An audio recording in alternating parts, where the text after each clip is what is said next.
This is a series of short talks on the theme of modern life and work.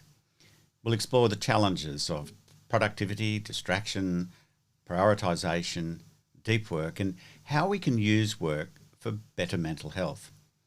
We'll start with productivity and the curse of busyness.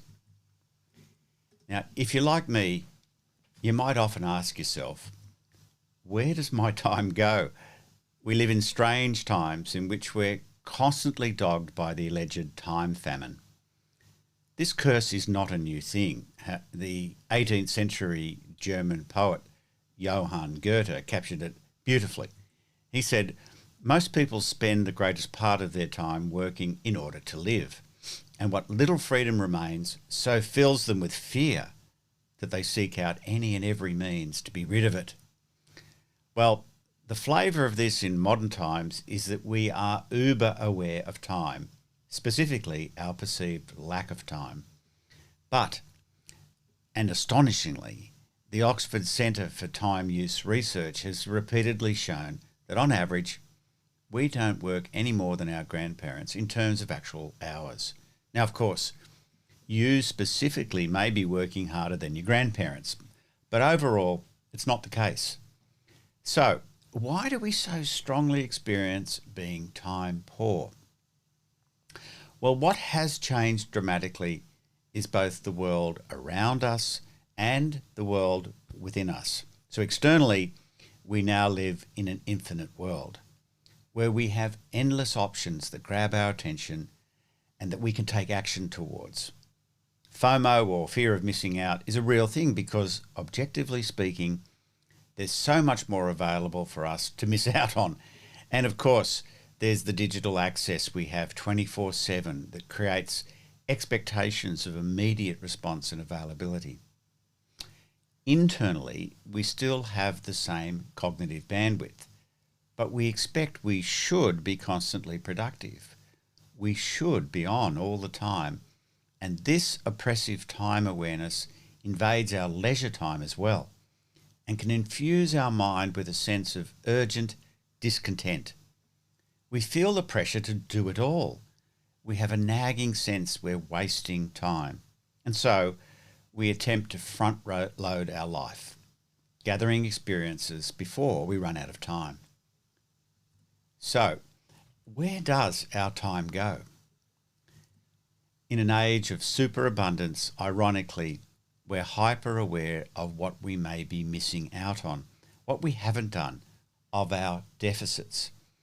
The pandemic has accelerated the already advanced digital breakdown of our work-life boundaries.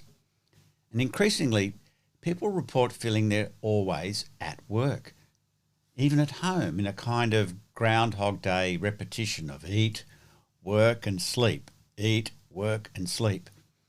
So even in our leisure time, we feel the pressure to be productive, to maximise our life outside work, whether it's in terms of memorable experiences or of gathering important status symbols. Or sometimes we try to simplify all this complexity by escaping into work, making it the one thing to concentrate on, to avoid this splintering of our attention, and perhaps, a la Goethe, to dodge the larger questions in our life. But all of this begs the question, what do we mean by productivity? What's actually important? Is it only work? Well, hopefully not. And what are we trying to achieve? So productivity is about managing your time, energy, and attention. And psychologically speaking, the quality of your experience is determined by what you pay attention to. So, a prior question should always be, what am I trying to produce and why? What am I attending to? Now, this leads naturally to other questions. Are you doing your best work with the available time? Are you focused when you work? Are you happy with what you're spending time on? And are you resting enough to recharge yourself? In response to these questions, most people feel they have substantial improvements to make. And I'd like to suggest some general strategies that might help. The first major improvement is about reducing distractions. Without sustained attention, without focus, we can't do what counts most. The second suggestion is to slow down and do less things, but to do them deeper.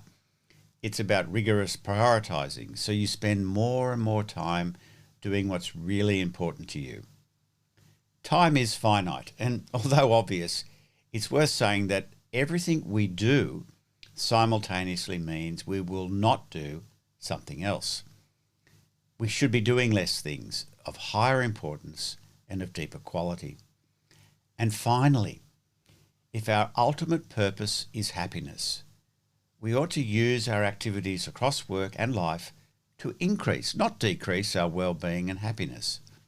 So we'll turn to each of these suggestions in more detail in the following two talks.